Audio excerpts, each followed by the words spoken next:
내가 가는 길을 그가 아시나니. 두 번째 말씀드리겠습니다. 무너진 자리에서 드린 예배. 오늘 제목처럼 예배의 중요성, 그리고 우리 삶이 어떻게 언제 무너지는가, 이런 것에 대해서 여러분들에게 말씀을 드리도록 하겠습니다. 사람은 자신의 인생을 위해서, 성공을 위해서 열심히 노력합니다. 어릴 때 열심히 공부하고요, 또 직장생활하면서, 사회생활하면서 승진하고 더 높은 자리에 올라가기 위해서 최선을 다하면서 살아갑니다. 자신의 이제 인지도를 막 쌓아가죠. 연예인들도 마찬가지고, 직장인들, 모든 사회인들이 그렇게 자신을 이렇게 점점 높이 쌓아갑니다. 근데 그렇게 열심히 살았는데 그 무너지는 것은요, 순식간이라는 겁니다. 내가 일평생을 통해서 겨우겨우 한 단계 한 단계 쌓아왔는데 무너지는 것은 순식간이라는 겁니다. 때로는 자연재해 때문에. 여러분들, 어제 바람이 얼마나 불었는지 태풍이 부는 것 같았습니다. 트루키에는 시속 90km짜리 바람이 불었어요. 집도 떠나가지고 시속 90km라니까요. 바람이, 엄청난 바람 불었고요. 우리나라에도 전 세계에 많은 자연재해가 일어났습니다. 작년에도 화산, 폭발, 지진, 말할 수 없는 또 많은 폭우와 가뭄으로 인해서 피해를 봤습니다. 그럴 때 내가 쌓은 모든 것이 무너질 수 있습니다. 예상치 못한 사건과 사고에 의해서 우리 삶에 어려움이 올 수도 있고, 갑자기 아파서 병원에 갔더니 죽을 병이라고 해서 건강을 통해서 우리 삶이 무너질 때도 있습니다. 또 마음의 병이 생겨서 우리 삶 속에 좌절과 낙심이 많이 있을 수도 있습니다. 내가 일평생을 믿어왔던, 일평생을 쌓았던 그 신념과 믿음도 순식간에 무너질 수가 있습니다. 그것이 우리의 인생이라는 겁니다. 이렇게 인생이 무너지는 데는 긴 시간이 필요하지 않습니다. 오늘 우리가 읽은 본문 1장 욥기서 1장은 13절에서 이렇게 말씀해 주고 있습니다. 하루는 어떤 날 하루는, 그렇습니다. 짧은 시간에, 아침에는 모든 것을 가지고 있었지만 그 하루는이라는 이 짧은 말 속에서 욥의 인생이 송두리째 흔들리고 변화되는 일이 일어나고 말았습니다. 저녁이 되니까 그 많던 재산과 자녀들이 다 사라지고 말았습니다. 정말 믿을 수 없는 일들이 벌어졌겠죠. 생각지도 못한 일들과 사건이 벌어지고 말았습니다. 그렇게 우리 인생의 불행은 찾아옵니다. 오늘 본문은 우리 고난의 원인을 설명하는 것이 아니라 그 고난 속에서 성도인 우리가 어떻게 반응해야 할 것인가, 우리가 어떻게 결단해야 할 것인가, 이것을 말씀해 주고 있습니다. 욥은 이 고난 앞에서 설교하지 않았고, 설명하지 않았고, 변명하지 않았습니다. 그리고 욥은 예배를 드렸습니다. 여러분들, 예배는 그런 것입니다. 예배는 내가 뭘 많이 가졌다고, 내가 지금 삶이 편안하다고, 내가 뭔가 기쁜 일이 있다고 이때만 예배 드리는 게 아닙니다. 그냥 예배는요, 우리 삶 자체가 예배로 점철돼야 됩니다. 우리 삶을 통해서, 나의 삶을 통해서 거룩한 산 예배를 우리는 하나님께 드려야 할 줄로 믿습니다. 그래서 2026년에는 여러분들이 더 많이 예배를 참여하시고, 더 많이 예배를 통해서 은혜 받으시고, 더 많이 예배를 통해서 하나님을 만나시기를 주님의 이름으로 축원합니다. 자, 오늘 말씀 13절부터 15절 말씀 먼저 한번 보도록 하겠습니다. 시작. 하루는 욥의 자녀들이 그 맏아들의 집에서 음식을 먹으며 포도주를 마실 때에 사환이 욥에게 와서 아뢰되, 소는 밭을 갈고 나귀는 그 곁에서 풀을 먹는데 스바 사람이 갑자기 이르러 그것들을 빼앗고 칼로 중도를 죽였나이다. 나만 홀로 피하였으므로 주인께 아뢰러 왔나이다. 아멘. 아멘. 13절 말씀은 우리 삶의 고난이 예고 없이 찾아옴을 보여주고 있습니다. 하루는 욥의 아들들과 딸들이 맏아들의 집에서 음식을 먹으면서 포도주를 마셨다고 합니다. 생일이니까, 또 기쁜 날이 있으니까 형제들끼리 모여서 먹고 마셨다는 겁니다. 여러분들, 우리 인생에서 어찌 보면 참 평범한 날일 수도 있습니다. 가족이 함께 모여서 기쁨을 나누는 순간이었습니다. 제가 아이들이 좀 커서 이제 다 집을 나가서 뿔뿔이 살다 보니까 어느 날 그런 생각이 들더라고요. 내가 인생을 살면서 우리 아이들하고 같은 집에 살면서 뭐 아침에 같이 밥 먹고 저녁에 같이 밥 먹었던 게 그게 정말 행복한 시간이었구나. 이것을 지금 깨닫습니다. 지금. 그때는요 그게 당연한 일이었습니다. 뭐 이제 애들이 어리니까 당연히 집에서 살고 지들끼리 막 싸우기도 하고 막 복잡하기도 하고, 그렇지만 저녁 되면은 뭐 같이 밥을 먹고 이 가족끼리 식사하는 거, 이게 그냥 일상이지 않았습니까? 근데 그거야말로 우리 인생에 참 기쁜 시간이 아니었나. 그러니까 지금 욥의 그 자식들도 이렇게 모여서 식사를 하지 않았습니까? 아주 평범한 날이었습니다. 그런 평범한 어느 날 갑자기 예고도 없이 고난이 찾아왔습니다. 자, 첫 번째 욥에게 찾아왔던 고난은 뭐냐?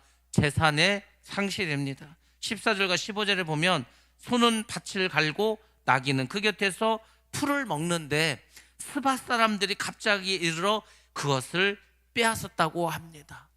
욥에게 있어서 삶을 떠받쳤던 것은 경제적인 기반이었습니다. 여러분들, 우리가 가장이 왜 힘들까? 가장, 집집마다 가장이 있지 않습니까? 가장이 힘든 것은 처자식을 먹여 살려야 되기 때문에 힘든 겁니다. 돈을 벌어야 가족을 부양할 거 아닙니까? 돈을 벌어야 자식들을 학교에도 보내고 필요한 것도 사고 하지 않겠습니까? 그러니까 오늘날을 뭐 예전에도 말할 것도 없죠. 경제는요 굉장히 중요합니다. 돈은 우리 삶 속에서 매우 매우 필요한 겁니다. 나는 믿음이 좋아서 돈 없어서 살 수 있다, 거짓말입니다. 여러분, 성경을 보시기 바랍니다. 성경의 물질에 대해서 얼마나 많은 말씀하신지 아십니까? 오죽하면은 이 물질의 신, 만문 신이 하나님과 견주어서 하나님과 견주 싸울 만한 신이라고까지 얘기합니다. 물론 돈을 사랑하라고 하진 않습니다. 돈은, 물질은 하나님이 주십니다. 하나님은 물질을 통해서 우리를 훈련시키고 있지 않습니까? 우리가 물질을 따라간다고 물질이 절대 오지 않습니다. 정말 돈 많은 사람들은요, 정말 돈을 많이 버는 사람은 물론 자기 열심히 한 것도 있습니다. 최선을 다해 산 것도 있어. 근데 돈이 찾아와서 돈이요 그냥 벼락 맞듯이 돈벼락을 맞아버려서 그냥 나는 가는데, 그래서 부자 된 것도 많습니다. 우리가 물질관을 이따 뒤에도 말씀드리겠지만은 이 물질이 내게 아니다, 나는 이 물질을 관리하는 사람이다, 이 청지기적인 어떤 삶을 가지고 그런 생각을 가져가면은 물질에 대해서 우리가 초월할 수는 있습니다. 근데 중요한 것은 우리 삶에 반드시 물질은 필요하다는 겁니다. 뭐 물질이 있어야 우리가 교회도 운영하고 선교도 하고 구제도 하고 여러분들의 삶을 꾸려가지 않겠습니까? 돈은요 중요합니다. 나쁜 게 아니야. 돈이 왜 나쁩니까? 돈이 있으면 그래서 우리가 하나님의 일도 더 많이 할 수 있고 인생을 더 편하게 살 수도 있지 않습니까? 그렇게 욥의 삶을 붙잡아줬던 그 경제, 그것이 순간적으로 다 무너져 버리고 말았습니다. 충격적인 사건이었죠. 근데 욥은 신기하게도 이 충격적인 사건에서 흔들리지 않았다는 겁니다. 사람은 불황이 찾아오고 부도가 나고 실직하게 되면 심각한 타격을 입습니다. 삶의 기반이 무너지고 가정이 무너질 수도 있습니다. 그런 위기가 지금 욥에게 찾아왔습니다. 근데 정말 중요한 것은 그 어려운 가운데서도 욥이 아직 아무것도 반응하지 않았다는 겁니다. 야, 큰일 났다, 다 죽게 됐다, 이제 우리 어떻게 하냐, 이렇게 막 뭐 두려워하고 불안해하고 그렇지 않았다는 거죠. 그렇게 종이 와서 이제 이야기를 했습니다. 근데 여러분들, 우리 인생은요 참 신기한 게 뭐냐면 이 고난은 연속적으로 온다는 겁니다. 욥에게 또 다른 상실이 찾아왔습니다. 자, 16절부터 19절 말씀 한번 보도록 하겠습니다. 시작. 그가 아직 말하는 동안에 또 한 사람이 와서 아뢰되 하나님의 불이 하늘에서 떨어져서 양과 종들을 살라 버렸나이다. 나만 홀로 피하였으므로 주인께 아래로 왔나이다. 그가 아직 말하는 동안에 또 한 사람이 와서 아뢰되 갈대아 사람이 새 무리를 지어 갑자기 낙타에게 달려들어 그것을 빼앗으며 칼로 종들을 죽였나이다. 나만 홀로 피하였으므로 주인께 아래로 왔나이다. 그가 아직 말하는 동안에 또 한 사람이 와서 아뢰되 주인의 자녀들이 그들의 맏형의 집에서 음식을 먹으며 포도주를 마시는데 거친 들에서 큰 바람이 와서 집 내 모퉁이를 치매 그 청년들 위에 무너짐으로 그들이 죽었나이다. 나만 홀로 피하였으므로 주인께 아래로 왔나이다 한지라. 아멘. 아멘. 우리가 가랑비에 속옷 젖는다는 말이 있습니다. 그 가랑비는요, 이게 비가 오는 건지 마는 건지 별 피해를 안 주는 것 같아요. 근데 그 가랑비를 계속 맞으면요, 겉옷이 젖고 계속 있으면 속옷까지 젖게 됩니다. 우리가 이제 권투를 하면은요, 잽을 날린다. 잽은 뭐 특별히 적에게 데미지를 뭐 주려고 하는 게 아니야. 견제하려고 그래. 근데 그 잽도요, 계속 맞다 보면 눈이 붓습니다. 잘 보이지 않습니다. 그리고 결국은 무너질 수 있다는 겁니다. 불행이 연속적으로 찾아오면은 사람은 무너질 수 있습니다. 오늘 이 말씀 16절에서 19절 말씀 보면은 이런 표현이 4번 반복해서 나옵니다. 그가 지금 말하는 동안에 지금 막 종리에 달려가지고 큰일 났습니다. 지금 막 적이 쳐들어와서 어떤 사람들이 찾아와서 뭐 이 가축을 다 훔쳐갔습니다. 또 큰일 났습니다. 하늘에 불이 떨어져서 지금 막 가축들이 죽고 난리가 났습니다. 이런 식으로 4번이나 그 종들이 말하는 동안에 계속해서 정말 정신을 차릴 틈도 없이, 회복할 틈도 없이, 마음을 추스릴 그런 시간도 없이 고난이 계속해서 몰려왔습니다. 두 번째, 세 번째 소식은 무엇입니까? 욥이 통제 불가능한 재난이 일어났습니다. 하늘에서 불이 떨어져. 여러분들, 하늘에서 불이 떨어지면은 어떻게 살겠습니까? 하늘에서 불이 떨어져. 작년에 우리가 산불이 많이 나지 않았습니까? 전국적으로 산불이 났습니다. 여기저기서 산불이 났어. 그래도 한 번은 의성에서 산불이 났습니다. 의성은 내륙인데요, 이게 막 꺼지질 않고 계속 바람이 부르니까 산을 타고 넘어가는 거. 안동을 넘어갑니다. 안동을 넘어가더니요, 영덕으로 갔어. 처음에 산불이 났다고 할 때 영덕 사람들 이렇게 생각하지 않았겠습니까? 아이고, 의성에서 산불이 났다고 하는데 우약고 어쩌노, 저거 빨리 꺼야 될 텐데 뭐 걱정했겠죠. 그렇지만 속으로는 그냥 강 건너 불구경하듯이 우리하고는 상관이 없다 생각할 수도 있었습니다. 근데요, 그게 며칠 만에 자기들이 사는 동네 와서 자기 집을 태우고요, 배를 태웠습니다. 아니, 배를 바다에다가 이렇게 띄워놨는데 그 불씨가 날아가서 바람에 부니까 불씨가 배까지 다 태워버렸다니까요. 아니, 막 그런 식으로 불행이 막 이루어지는 거예요. 엄청난 사건이 일어나지 않습니까? 사람의 힘으로, 아니 어떻게 마고 그 산에 올라가서 누가 끄겠습니까? 밤새도록 끌 수 없습니다. 어제도 산불이 나긴 났죠. 그 바람 속에서 다행히 눈이 와가지고 더 번지지 않았다고 합니다. 언제 어떤 순간에 하늘에서 불이 떨어질지 모릅니다. 우리 삶 속에서 어떤 불행이 찾아올지 모릅니다. 갈대아 사람들이 습격을 했습니다. 자연재해와 또 다른 적의 침입이 동시에 작용을 했습니다. 정말로 욥의 입장에서는 이게 지금 어떤 설명으로도 정리되지 않은 고난들이 찾아왔습니다. 이게 도대체 왜 이런 일이 벌어지지? 이유도 모르고 지금 욥은 계속해서 고난을 당하고 있습니다. 자, 그렇게 해서 이 3번의 피해로 재산이 다 사라졌습니다. 그럼 도대체 이게 도대체 무슨 일이지? 왜 이런 일이 벌어지지? 생각도 못했을 겁니다. 근데 결정차가 날립니다. 4번째 소식이 오는데 18절과 19절에 보면 자녀들의 죽음입니다. 재산은요, 이따가도 없을 수 있습니다. 다 사라져도 다시 벌면 됩니다. 근데 여러분, 자녀의 죽음은 그렇습니까?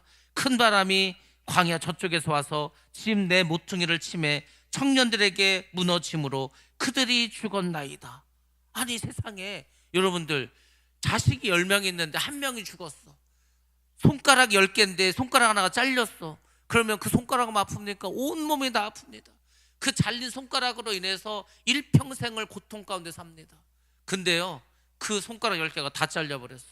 자식이 1명도 아니고 다 죽어버렸어.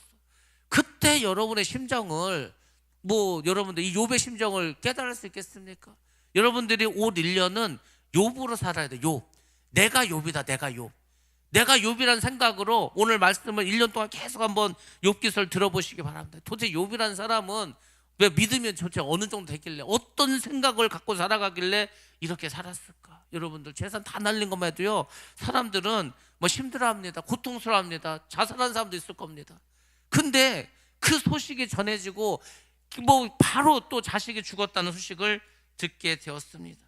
자녀의 죽음은요, 너무너무나 큰 고통이고 아픔입니다.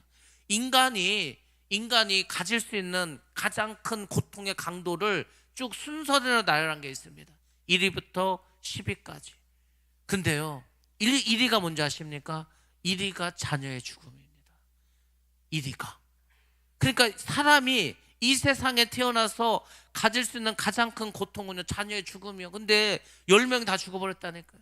그러니까 뭐 재산을 잃어버린 거를 생각하기도 전에 자녀의 죽음 앞에서 사실 많은 사람들은 무너질 수 있었을 것입니다. 욥은 정말로 설명할 수 없는 상실의 바닥에 내려앉을 수밖에 없는 상황이었습니다. 이 정도 되면 대부분 사람들은 기절하든지 실신하든지 가슴이 찢어지고 난리가 날 겁니다. 자, 이런 상황 속에서 욥은 그러면 처음에 어떻게 반응을 했는가? 욥의 반응을 한번 보시기 바랍니다. 20절 말씀에 나와 있습니다. 자, 20절 말씀 시작. 욥이 일어나 겉옷을 찢고 머리털을 밀고 땅에 엎드려 예배하며 아멘. 아멘.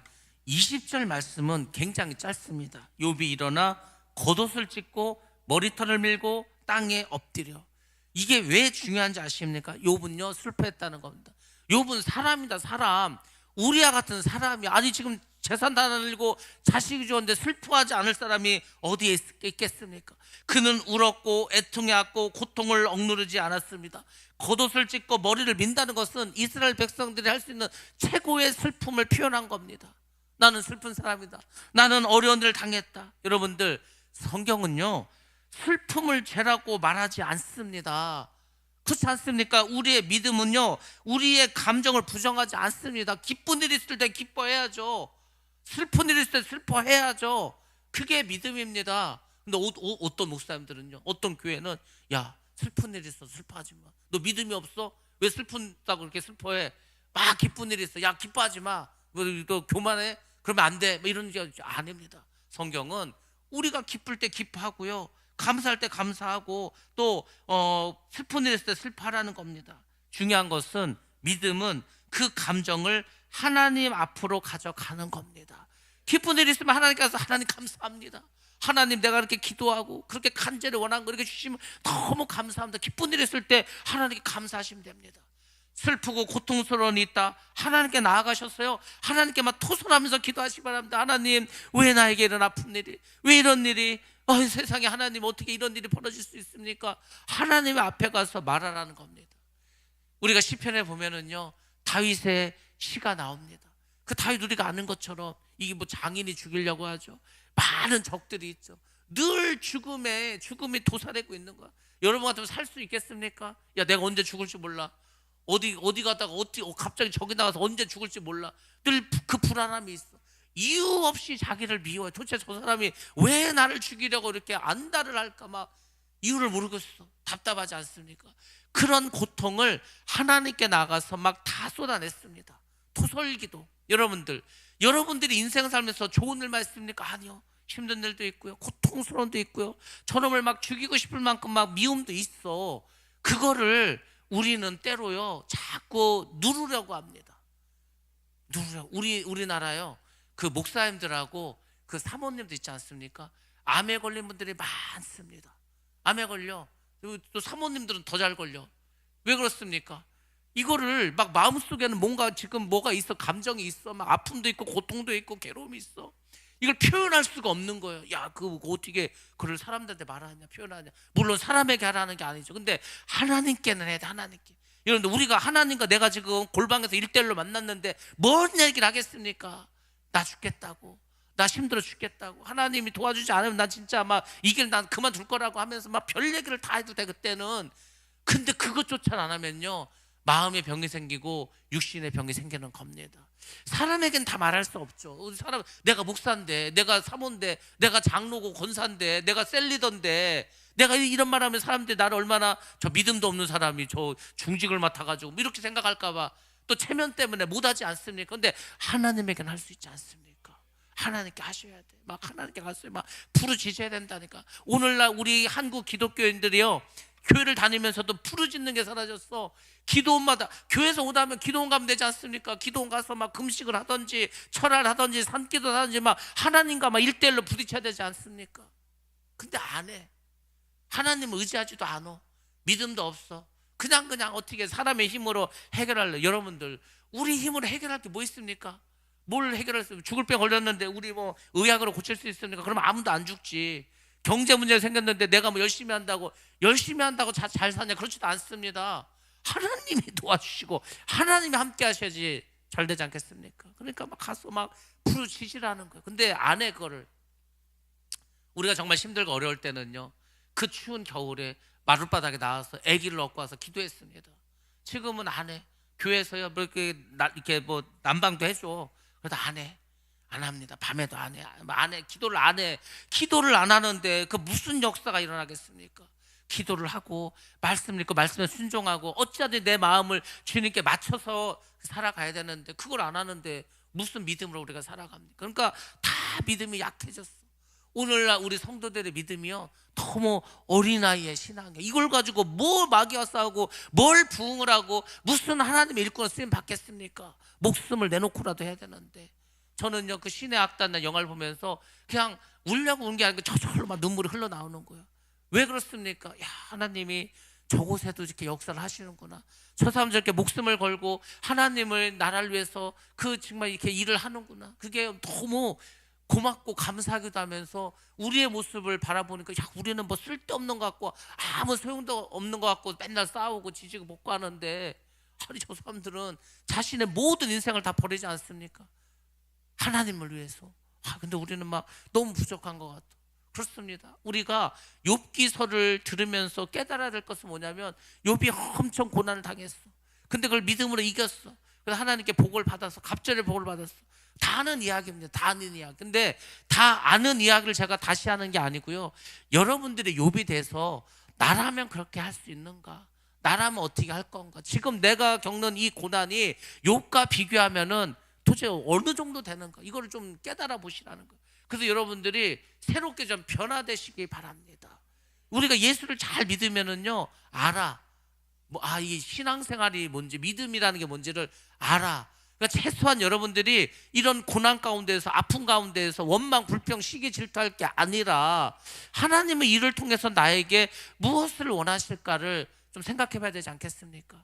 쉽게 원망하고 쉽게 떠나지 말고요. 이스라엘 백성들 처음에 출애굽했을 때는요 강에 들어가자마자 물 없으니까 물 없다고 원망 불평하고요, 먹을 거 없으니까 원망 불평하고 막 그랬습니다. 그러니까 어린아이 신앙일 땐 그런 거고, 이제 광야 생활이 다 끝나서 가나안 땅에 들어갈 정도의 믿음이 됐다면 변화돼야 되지 않겠습니까? 그러니까 여러분들이 2026년부터는 여러분의 믿음을 막 그냥 로켓이 막 이렇게 치고 올라가듯이요 확 끌어올리셔야 됩니다. 어린아이와 같은 신앙에서는 아무것도 변화되지 않습니다. 누가 막 나를 막 이렇게 키워주지도 않아. 여러분이 주인을 만나서 변화되는 역사가 있기를 주의 이름으로 축복합니다. 욥이 참 어려운 일을 겪었습니다. 너무 힘든 일을 겪었습니다. 너무 슬펐습니다. 하나님께 나아가서 기도했습니다. 근데 여러분들, 욥이 될 수 있었던 것은 바로 이겁니다. 욥은 결정적인 선택을 했습니다. 이 상황 속에서 이제 지금부터가 중요해. 이미 일은 벌어졌어. 재산 없어지고 자식 죽었어. 이때부터가 중요합니다. 근데 욥은 뭐 한지 아십니까? 그 무너진 자리에서 하나님께 예배를 드렸다는 겁니다. 20절 말씀 마지막에 뭡니까? 하나님께 예배하며, 예배를 드렸다는 겁니다. 아무것도 남지 않은 그 자리에서 예배를 드려? 쉬운 일입니까? 쉽지 않은 일입니다. 근데 여러분들, 예배는요 내가 상황이 좋아서 내가 하나님께 드리는 보상이 아닙니다. 여러분들, 예배는 상황이 무너졌을 때 드리는 신앙의 고백이고 선택인 줄로 믿습니다. 이 선택이 욥을 살렸고 갑절의 축복을 받게 된 시발점이 된 거라는 겁니다. 그래서 여러분들 항상 예배 드리시기 바랍니다. 기도하시고 하나님을 찬양하시기 바랍니다. 아니 북한에서도 하지 않습니까? 제가 아는 장로님은요 회사가 망했어. 그래가지고 어떻게 다 정리하고 이제 남은 돈이 있어. 한 600 정도 남았어. 아들들을 불러놓고 야 우리가 이걸 어떻게 할까 했더니 하나님께 감사의 예물로 드리자는 거예요. 아니 망했다니까요. 다 망했어. 그냥 다 정량이 600이야. 그걸로 어떻게 찢어서 쓰기도 바빠. 근데 지금까지 우리를 지켜주고 도와주시고 또 하나님께서 또 새로운 뜻이 있으심을 믿고 하나님께 감사의 예물을 드리자는 거예요. 그런 겁니다. 그게 믿음이지 않습니까? 믿음은요 좋을 때 드러나지 않습니다. 내가 힘들고 어렵고 가장 낮아졌을 때, 그때 우리의 믿음은 나타나게 될 줄로 믿습니다. 자, 그러면서 이제 성경은 욥의 신앙 고백에 대해서 계속 이야기해 주고 있습니다. 자, 21절 말씀 한번 보도록 하겠습니다. 시작. 이르되 내가 모태에서 알몸으로 나와 싸운즉 또한 알몸이 그리로 돌아가올지라. 주신 이도 여호와시요 거두신 이도 여호와이시오니 여호와의 이름이 찬송을 받으실지니었다 하고. 아멘. 예, 욥의 신앙 고백은 것입니다. 소유가 아닌 주권에 초점을 맞췄다는 겁니다. 믿음의 정수. 세상에 어떻게 이런 말을 할 수 있을까? 욥이 이렇게 고백합니다. 내가 모태에서 알몸으로 나왔은즉 또한 알몸이 그리로 돌아갈지라도. 이게 쉽습니까? 어차피 나는 이 세상에 빈손 나왔어. 빈손으로 가는 게 당연하지. 여러분들, 내가 재산이 많으면요, 땅이 한 수십만 평 있으면 그 죽을 때 가져갑니까? 한 뼘도 못 가져갑니다. 내 통장에 100억 1000억이 있어. 죽으면요 1원도 빼서 못 가져갑니다. 뭐 어떻게 가져갈 거야? 그런 겁니다. 내가 이 세상에서 가지고 있는 소유는 그런 거야. 근데 사람들은 소유에 관심을 갖습니다. 근데 욥은 주권에 관심을 가졌다는 겁니다. 주신 이도 여호와시요 거두신 이도 여호와이시니 여호와의 이름이 찬송을 받으실지니이다. 그렇습니다. 좋은 일도 하나님이 주신 것입니다. 나쁜 일도 하나님의 섭리입니다. 뭐 나쁜 일은 하나님 벌 주려고 합니까? 그게 아니요. 우리를 훈련시키고요, 우리를 연단시켜서 천군과 같이 나와서 하늘나라에서 살게 하려고 하는 겁니다. 이 땅에 살 거면 뭐 굳이 훈련할 게 뭐 있어? 잘 먹고 잘 살고 그러면 끝이지. 근데 하나님은 우리가 하나님 나라의 백성으로 하늘나라에 합당한 사람이 되기를 원합니다. 근데 이 모습으로 가면은 너무 부족해. 천국이라고 말할 수 없어. 맨날 싸우고 시기하고 질투하는데 거기에 천국이 될 수 있습니까? 그러니까 나의 시기, 질투, 원망 이런 모든 것들을 다 없게 하려고, 그걸 다 불태우려고 하나님께서 천국과 같이 나오게 하려고 우리를 시련의 불을 주시는 것이 않습니까? 빈손으로 왔다가 빈손으로 돌아간 존재입니다. 그러니까 우리는 소유에 관심을 갖지 말고 하나님의 주권에 여러분의 초점을 맞추시기 바랍니다. 하나님이 주셨을 때 감사한다면 가져갔을 때도 하나님을 찬양할 수 있는 믿음의 사람 되시길 주의 이름으로 축원합니다. 욥의 고백, 이 말은 인생은 소유가 아니라 위탁이라는 청지기 정신을 보여주는 겁니다. 가진 것도 내 것이 아니라는 거. 여러분들, 재산이 내 게 아니라니까요. 자녀는 내 겁니까? 자녀 내 거 아닙니다. 자녀는요 벌써 이제 10살만 넘어가면 내 게 아니에요. 벌써 이제 자기 생각대로 살아가. 그거를 부모들이 마음으로 준비해야 되는 겁니다. 그래서 자식을 낳아주는 거예요. 자꾸 놓아줘야 된다는 겁니다. 자식도 돈도 잠시 하나님 나에게 맡겨주신 거예요. 그러니까 잘 관리만 하면 된다는 겁니다. 이게 성경적인 재물관이고 자녀관이고 인생관이라는 겁니다.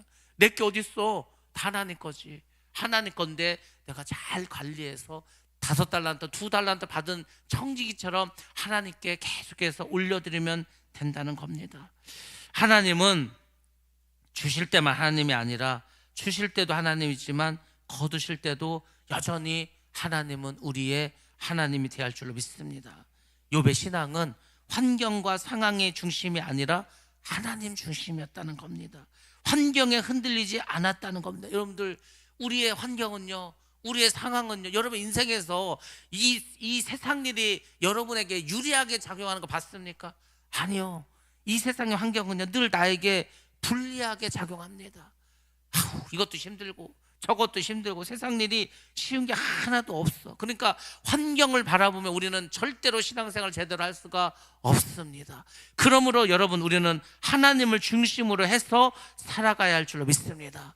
중심이 하나님이 돼야지 환경 돼서는 안 된다는 겁니다. 이제 성경은 욥에 대해서 최종적인 평가를 내려줍니다. 22절 말씀 같이 한번 보도록 하겠습니다. 시작. 이 모든 일에 욥이 범죄하지 아니하고 하나님을 향하여 원망하지 아니하니라. 아멘. 그렇습니다. 성경 욥에 대해서 이 한마디로 그를 규정해주고 있습니다. 욥이 범죄하지 않았다고 합니다.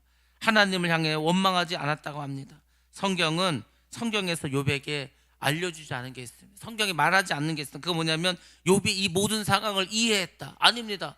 지금 욥은 이 사건들에 대해서 하나도 아는 게 없어. 왜 이런 일이 벌어졌는지. 근데 왜냐고 하나님께 묻지 않습니다.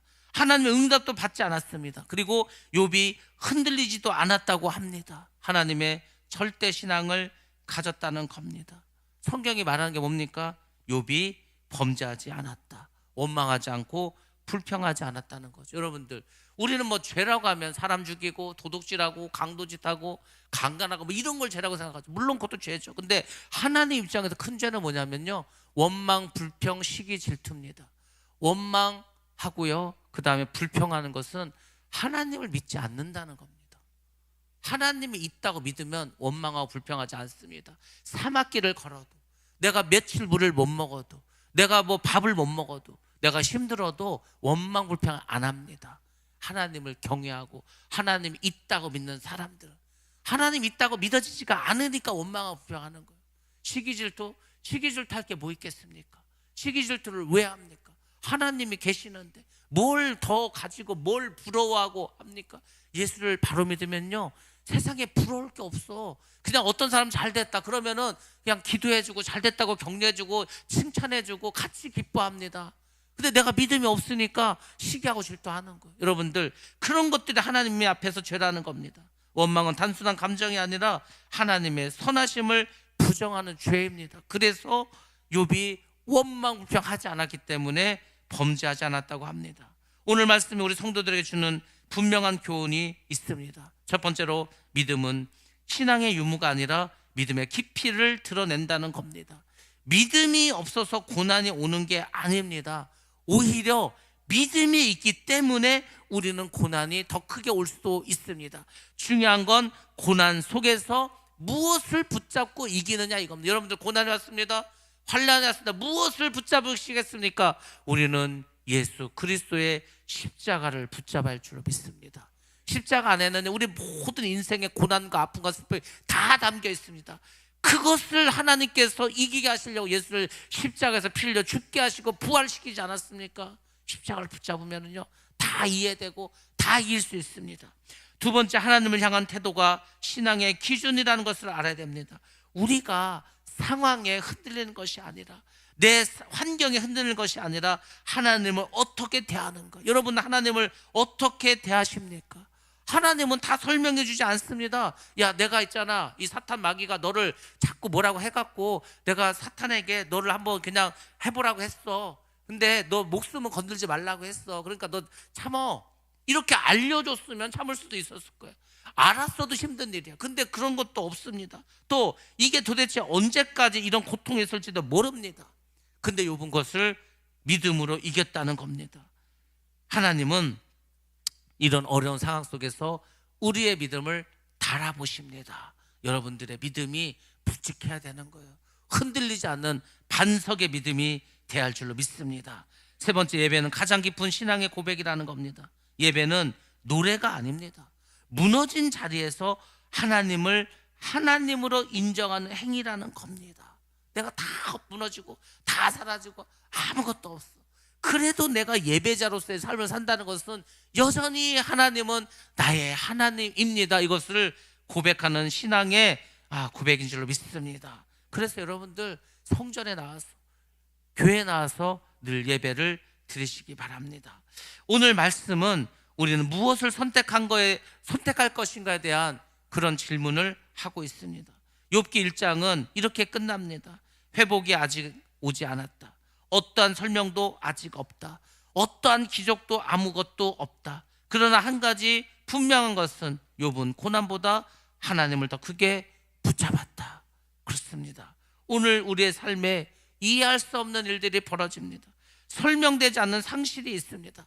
감당할 수 없는 슬픈 아픔들이 많이 있습니다. 근데 한 가지 우리가 기억할 것이 있다면, 무너진 자리에서도 예배할 수 있다는 믿음, 그 믿음을 가지시기 바랍니다. 그 믿음을 하나님이 기뻐하는 거예요. 그 믿음을 보시면 하나님은 이제 이 불과 같은 연단을 통과해서 나오게 할 줄로 믿습니다. 내가 가는 길을 모르죠. 어떻게 합니까? 무슨 일이 벌지? 2026년에 우리 삶 속에, 우리 가정에 무슨 일이 일어날지 누가 합니까? 몰라. 근데 여러분들, 중요한 것은 내가 가는 길을 나는 알지 못하지만 하나님은 아실 줄로 믿습니다. 주신 분도 하나님이고 거두신 분도 하나님이고, 이것을 인정하고 끝까지 하나님을 하나님으로 섬기며 예배하는 성도라면 하나님께서 그를 정금과 같이 나오게 하실 줄로 믿습니다. 올 한 해 여러분들 이런 정금과 같은 믿음을 가지시고 정금과 같이 나오셔서 이제는 정말로 열매 맺는 삶, 이제는 정말 성인과 같은 믿음의 그런 존재가 다 되셔서 하나님을 기쁘시게 하고 여러분의 삶에 정말 여러분의 인생에서 가장 복된 그런 2026년이 되시기를 주님의 이름으로 축원합니다.